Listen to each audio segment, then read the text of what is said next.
sus amigas, continuamos con mucho más de sus buenas noches, el momento de la entrevista con nuestra querida Eva Gutiérrez y Mariana Gómez. Gracias, mi Euler. Hoy nos encontramos, qué gusto saludarte y encontrarnos. Hola Marianita, ¿cómo Eva. estás? Buenas noches. Hoy iniciamos este segmento pues un poco, sí, conmocionados, Eva, por los titulares de la prensa de circulación nacional hoy, que vimos que el chikungunya está prácticamente en todas las primeras planas. Sí, y no, el gobierno todavía no quiere reconocer que es una epidemia y es lo más grave porque realmente la situación es muy fuerte, muy grave. Y entonces uno, por supuesto, que no deja de reconocer y hasta de alegrarse porque el combate de esta epidemia sea una noticia de primera plana. Pero hay otras con letras pequeñas que también son noticias. Y a nosotros los periodistas, ¿verdad, Eva? Corrígeme si me equivoco, nos encanta levantar la alfombra. Y empezar a hurgar y a buscar. Ese es el zancudo. Ese es el zancudo, ya. Ajá. Ajá, ¿cómo me pones el ruido del sucio debajo de la alfombra? Lo que hay que hurgar debajo de la alfombra. Ah, no, ese no sé. No tiene. ¿Qué es lo que nos gusta? Sacarle la punta al lápiz Sacarle, también ajá. y buscar la información realmente debajo de las piedras, así es necesario. Esa información con letras pequeñas a la que nos referimos, se le fueron agrandando las letras a medida que transcurrió la jornada y tiene que ver con la implementación de una, si se quiere, pues una nueva etapa del Plan Nacional de Desarme. Ahora arranca la entrega voluntaria de armamento. Por una disposición y una apertura que el gobierno ha tenido en esta materia, ha incluso dispuesto algunos centros de canje, o de entrega, perdón, de canje no, de entrega de armas en buena parte del territorio nacional. Para conversar sobre este tema, nos permitimos... Sí, invitar, que por cierto Marianita lo tiene como una persona estupenda, yo la estoy conociendo, al abogado criminalista y criminólogo Javier Gordiño, Gorriño, que está aquí con nosotros hoy. Bienvenido. ¿Cómo está usted, doctor? ¿Cómo le va? Bienvenido, de verdad, porque es que para nosotros es muy importante el tema de la criminología y la criminalística, que además usted la diferencia, criminalística y criminología. Yo creo que podemos empezar un poquito por allí, cómo separamos estas dos cosas. Sí, son completamente diferentes, son dos ciencias que se ocupan de dos cosas, ambas del delito. Pero la criminología pretende detectar por qué el hombre da el paso al acto y delinque, qué es lo que lo lleva. Entonces hay corrientes que dicen que el hombre nace criminal y hay otras corrientes que dicen que el hombre se hace criminal y otras corrientes criminológicas que hay una composición de ambos. Tienes una cierta tendencia a ser delincuente y que, bueno, dependiendo del medio donde te desenvuelves, pues vas a ser delincuente o no. Esto es criminología. Criminalística es el estudio de la evidencia física en el sitio del suceso que nos va a decir científicamente qué ocurrió ahí y quién es el autor de ese hecho. O sea, como puedes ver, son dos aspectos diferentes, ambos tocan el delito, pero desde el punto de vista de enfoque diferente. Usted es especialista en ambas. En ambas. No, y el doctor Gorriño además fue policía, fue comisario, entonces tiene esa visión del estudioso, del experto, pero además del que estuvo dentro del cuerpo policial. Por cierto, una de las preguntas que a mí me llama mucho la atención, Marianita, es todos los niños cuando nacen y cuando tienen 8, 7 años, 5 años, ¿qué quiere hacer? Quiero ser bombero, quiero ser policía. ¿Usted quiso ser policía siempre desde chiquito? Sí. Lo que es ser bombero, ser policía, son vocaciones evidentemente de servicio. Las vocaciones de servicio, los nombres lo indican, son vocacionalmente, tienen que estar inclinados hacia ellas. Pues es muy difícil llegar a pensar que una vocación de servicio pues va a ganar dinero suficiente como para ser millonario y nada de esto. Son vocaciones de entrega, el sacerdocio, los bomberos, la policía, etc. O sea, son vocaciones que el niñito puro la siente, pero conforme pues va estudiando, se va inclinando hacia otras profesiones que a lo mejor son más lucrativas, que a lo mejor por la ciencia que él ha estudiado o la literatura también lo hacen que se incline hacia otras profesiones, pero vocacionalmente tienes que irte a lo que sientes y ese es policía. Usted se ha dedicado durante mucho tiempo, y yo se lo comentaba a Eva, junto a muchos periodistas, a brindarnos sus opiniones acerca del desempeño del gobierno nacional en materia de políticas públicas para el combate del índice delictivo. Cuando le traemos a usted y le ponemos en la mesa este titular que está asociado a esta nueva etapa del plan Desarme, digo nueva etapa porque ¿cuántas veces han lanzado el plan Desarme? Pues esta es una más, del desarme voluntario. Eso en su aproximación desde el punto de vista científico, de estudioso y la experiencia que como policía usted ha tenido más de 20 años al servicio del país en materia policial, ¿cómo se le perfila esto? ¿Usted cree que esto es acertado o es qué?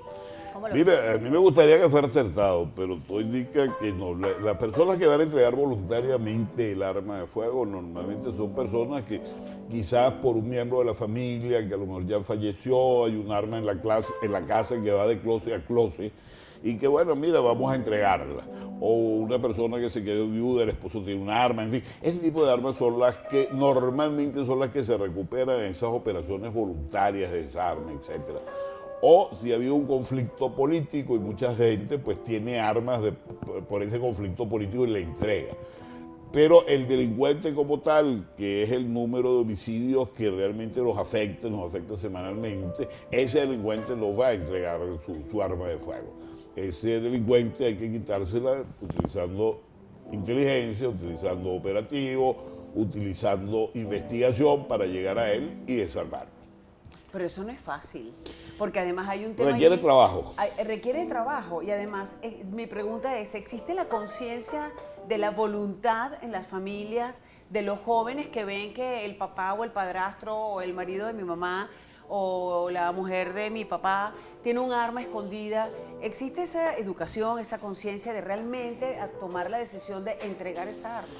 Sí, fíjate, esas armas que se quieren molestar en casa porque son armas que a lo mejor dejó mi abuelito o dejó alguien en la casa y van de closet en closet, pues esas son las que van un personero de la familia las va a entregar. Esas son las armas que tradicionalmente se recopilan en esta entrega voluntaria de armas. Entonces, o la esposa, pues que se le murió el esposo y tiene una arma, él tenía un arma de hace mucho tiempo, no sabe qué hacer con ella, para que los muchachitos no jueguen con ella, o personas ajenas a la casa, o se pueda perder y caer en manos de Lampa. Esas son las armas que normalmente en estos operativos son las que se entregan.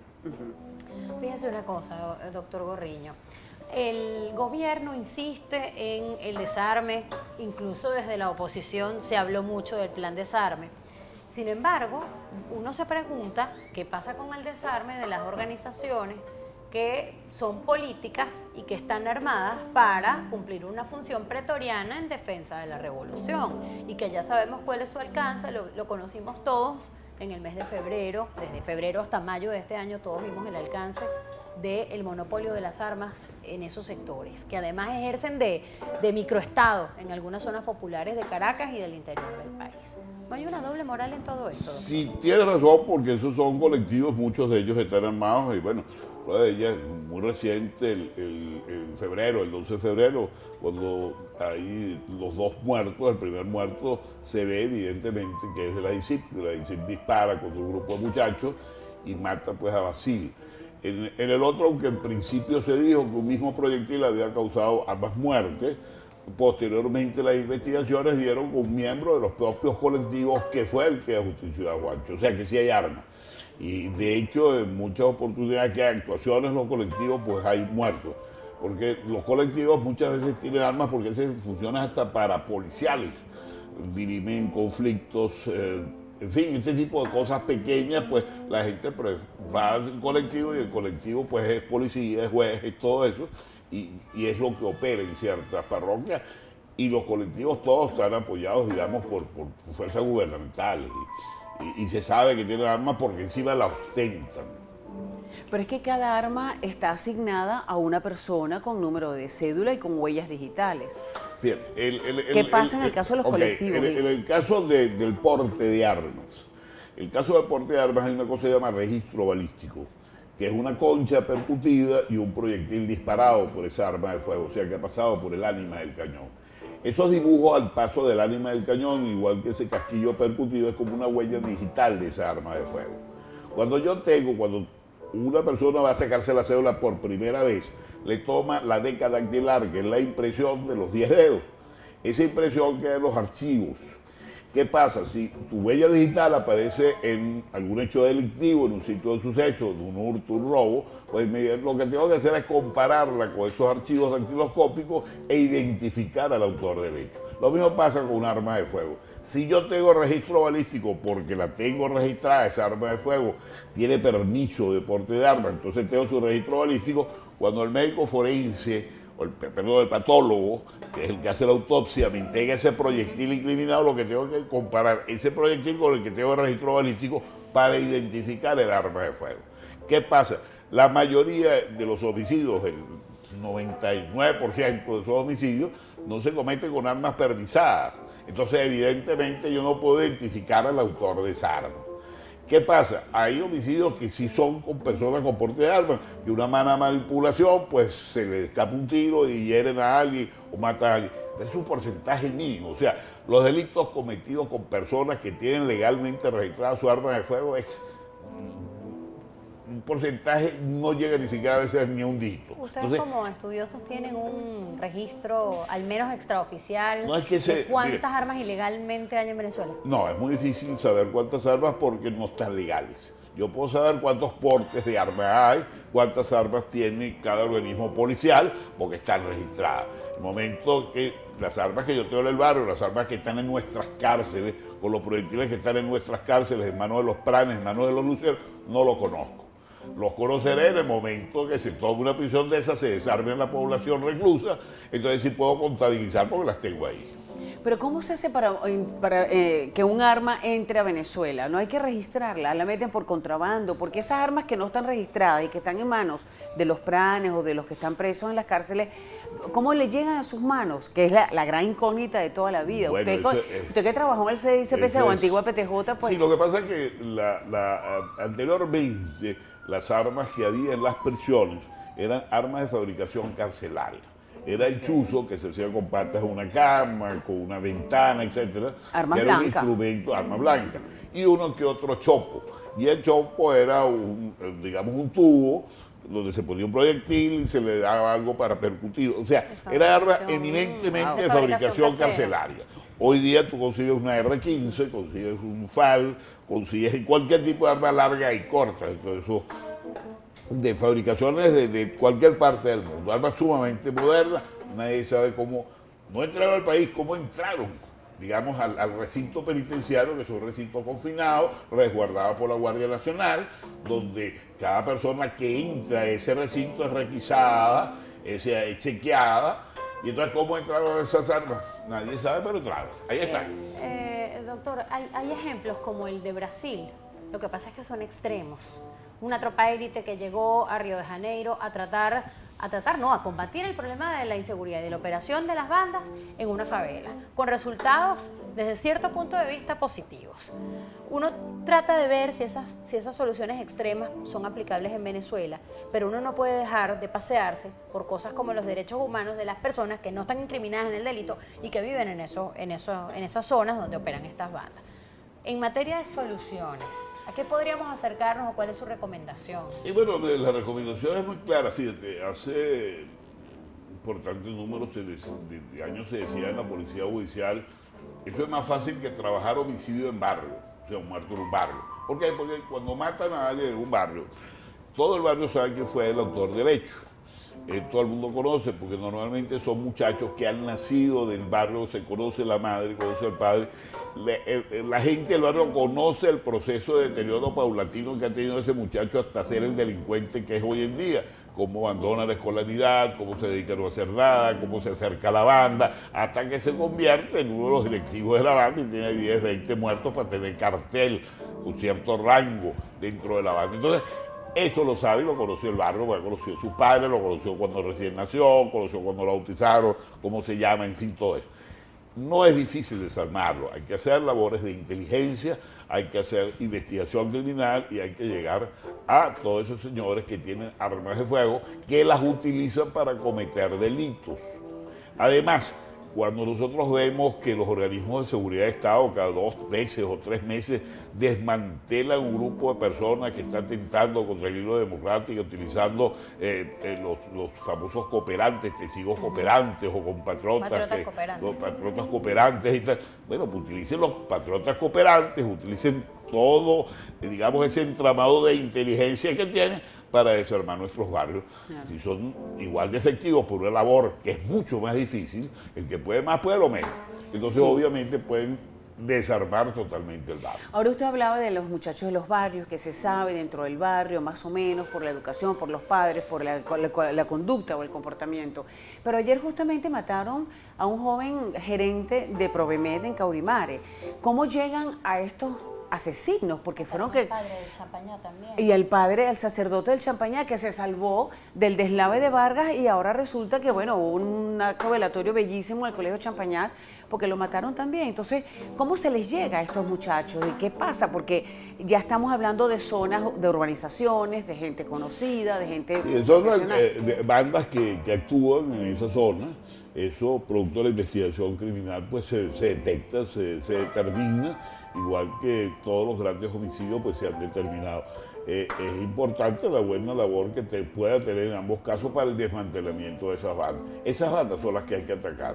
Las bandas que mataron a ese muchacho, mataron al sacerdote, esas son las armas que matan gente, no las armas que están en la casa de Pedro, José y Jacinto de closet en closet porque las tenía mi abuelo, etcétera, etcétera.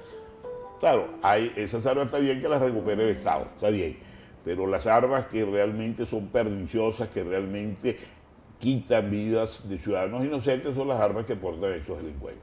Usted hace en la publicación que nos trajo, que le agradecemos mucho además que haya tenido ese gesto con nosotros Ay, sí. aquí en VerTV, hace unas reflexiones sobre la Venezuela insegura y se pasea por los momentos que tuvo el 6CPC, por la instauración de este modelo que gobierna Venezuela, por los planes de seguridad que hemos tenido, que usted decía que son cerca de más de 20. Yo quisiera pedirle brevemente, porque así es el tiempo en internet, rescatar quizás el momento que usted considere más valioso del aporte de la policía a la historia democrática de nuestro país. Una época dorada, un momento en el que sí se hicieron las cosas al menos más o menos bien.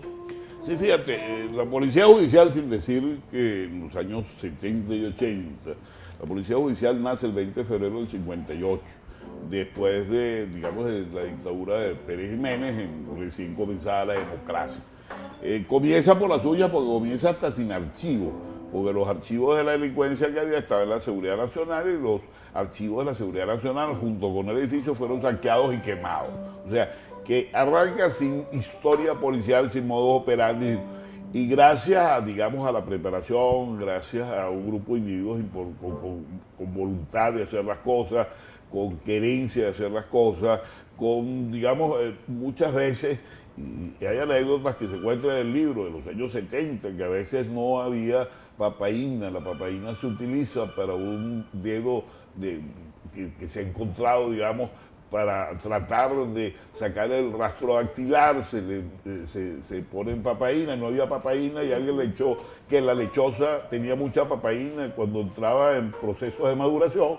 Y entonces se fue al portugués del Parque Carabobo, mira, ¿qué haces tú con la lechosa? Dame la caja. El portugués no sabía para qué era, pero eso se podía utilizar. O sea, había todo ese espíritu de que a veces habían cosas que escaseaban en el momento, pero digamos, esa viveza criolla utilizada para el bien y utilizada para obtener las cosas que posiblemente no las tienes por el presupuesto, pues había alternativas.